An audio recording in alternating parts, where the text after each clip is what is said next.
whenever you see arc, what are you looking for there? That would be the angle. And in this case, the angle for cosine, that gives us a value of 0. We're looking for the angle, the theta, the x, the y, whatever they want to call it, that gives us 0. And so if you remember, cosine is always our x over our r. And so we were looking for an x value, since this is always 1, that gives us what? 0. And so if we're up or down none, that would put us at pi over 2. So the answer to this one is simply pi over 2.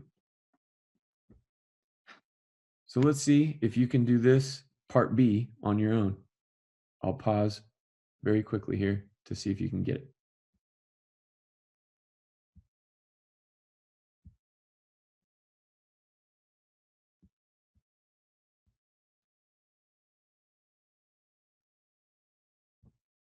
And hopefully it didn't take you very long, because you recognize that this is just asking for the angle for cosine that gives us root 2 over 2. And since it's positive, doesn't really require that much thinking, we're going to definitely use quadrant 1.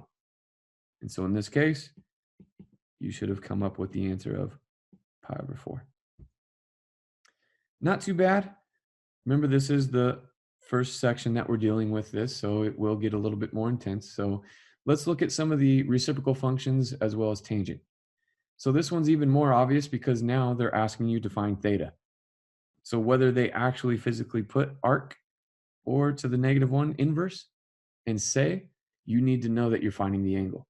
Now this is obvious because it says find the degree measure of theta. So in this case, we're trying to find an angle, and this time they want it in degrees. So hopefully you remember the angle for tangent that gives you the square root of 3. And in that case, you should know that it is 60 degrees because you have it memorized by now. All right. And then this one, we're trying to find the angle, but this time for cosecant, that gives us a negative. So right then and there, I'm going to pause and make sure I know what quadrant I'm looking in, and then I need to find the reference angle that gives me that. Now, most of you don't have the cosecant or cofunctions memorized. That's okay. Just make sure that you're looking at this as sine if you do.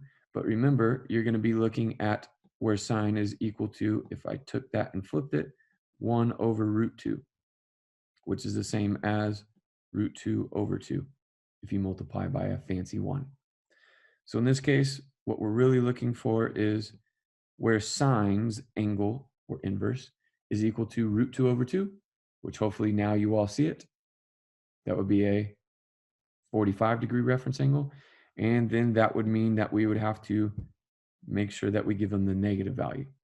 And because it was cosecant, which is the reciprocal of sine, we took this and did the reciprocal, and we know that quadrant 4 is good. So in this case, we're going to say that our answer is negative 45 degrees. Moving on to a couple of different types. One that we're definitely going to have to research a little bit is calculators and how we do this. So to use your calculator, I'm going to pull up a calculator app that I downloaded onto my iPad to kind of give you an idea. And one thing that you really want to make sure of is how they present this to you. Whether they say it approximate means that they're not going to give you a reference angle, and you're going to have to use a calculator. Okay. The other thing I bolded for you was that they put y, which if we're graphing an x and a y axis, we usually typically like our real number line. So they want a real number out, meaning radians. And if they put theta, then they typically want it in degrees.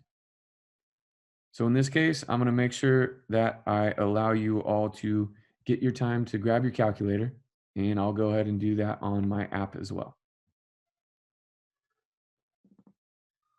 And now you can see that I'm going to be taking and finding this real number value for sine, which remember is inverse, meaning we're finding an angle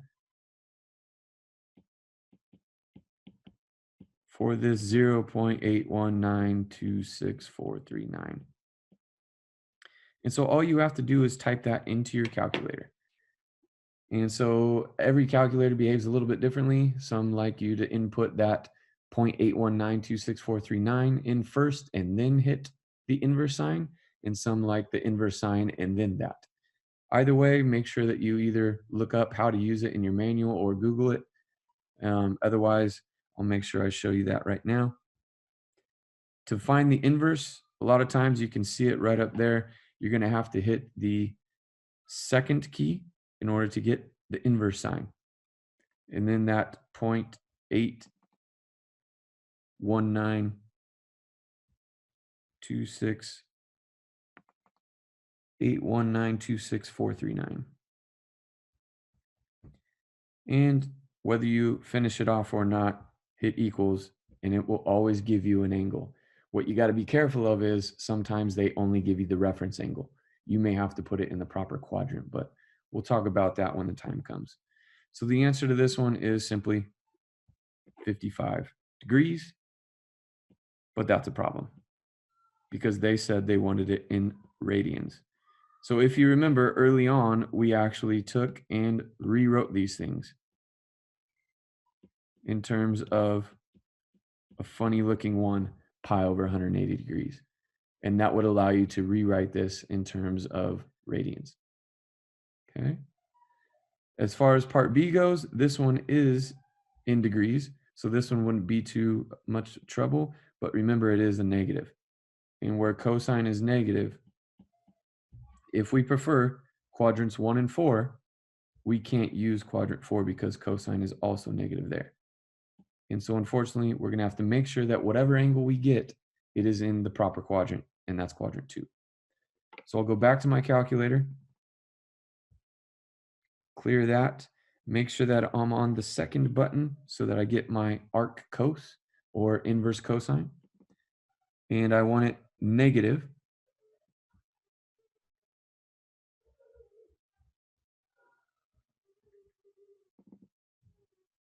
0.133488116. 133488116. And when I hit enter there, they didn't recognize my negative because I put it as subtraction. So make sure that you hit the negative button instead of a subtraction. And remember, we already know that our answer should come out in quadrant 2. And since we got 97 degrees, we should be good. All right, so there's one other type that I want to show you guys, and then I'll let you get on with practicing it on your own and making sure that you understand what you're doing. And so this one says to evaluate without a calculator. And notice it now has 2 trig functions involved. So let's do the first one together. And if you remember, we talked about this symbol right here, whether they write it as a -1 power or arc, that is always an angle.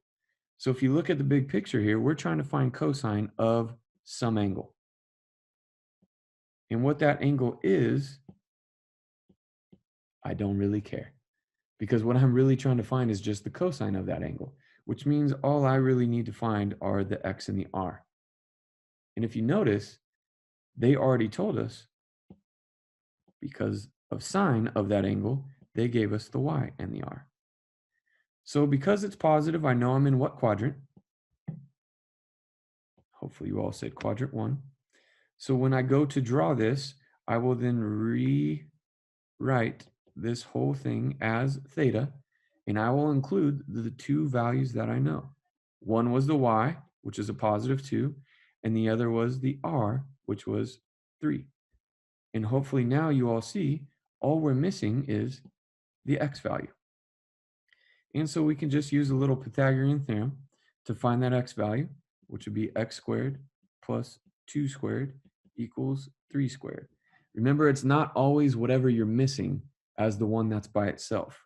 The most important is always the hypotenuse. That's always going to be the value that's by itself.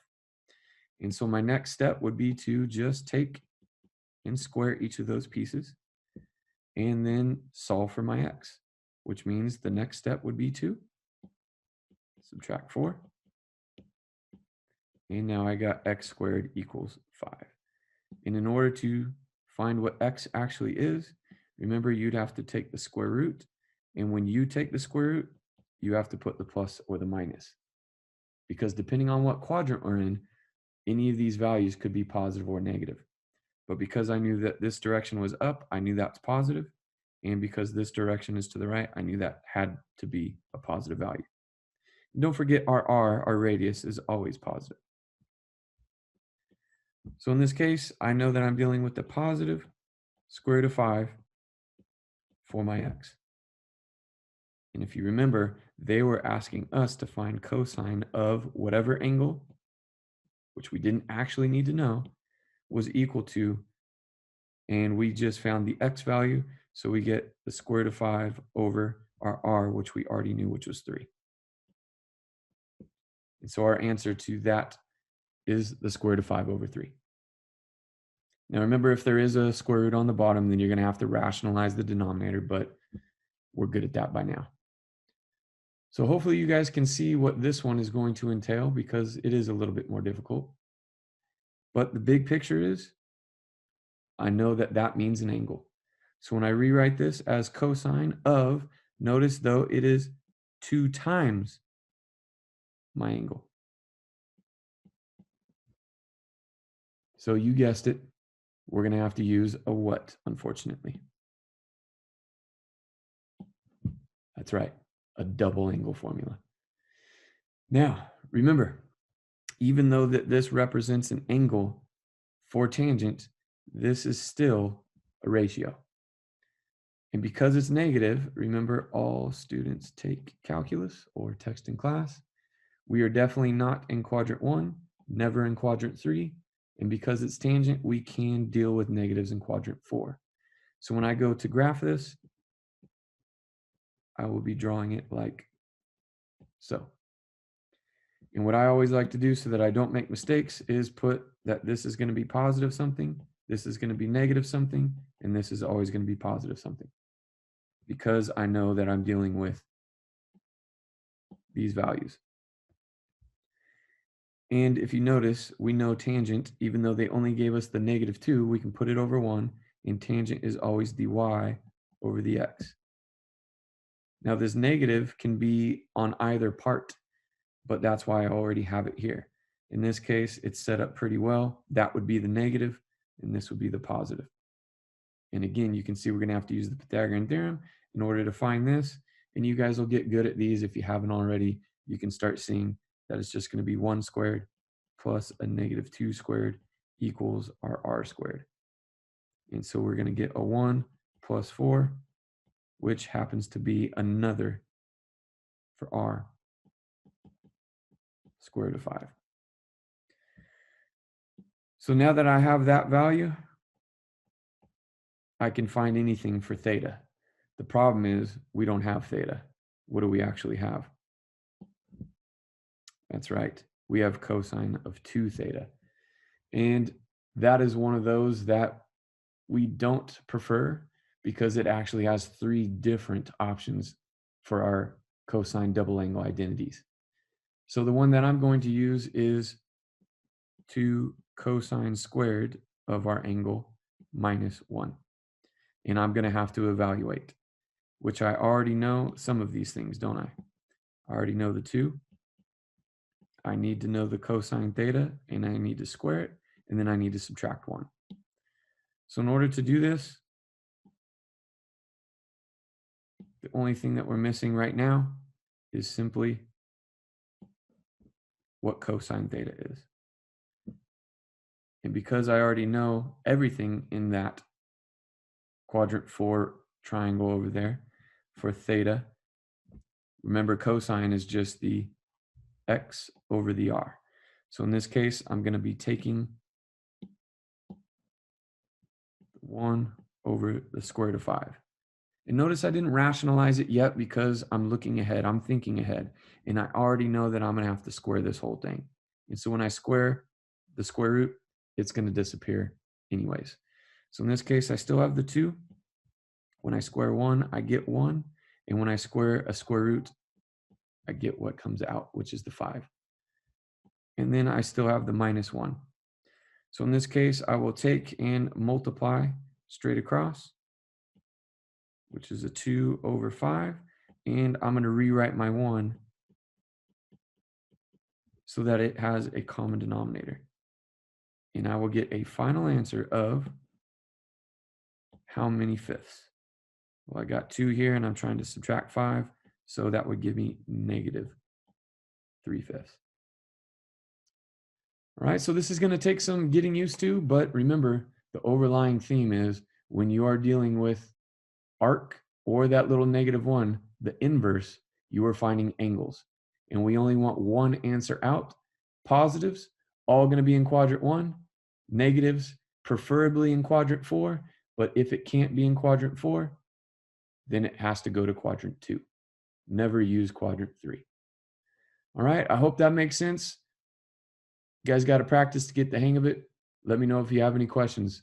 Otherwise, hang in there. Take care.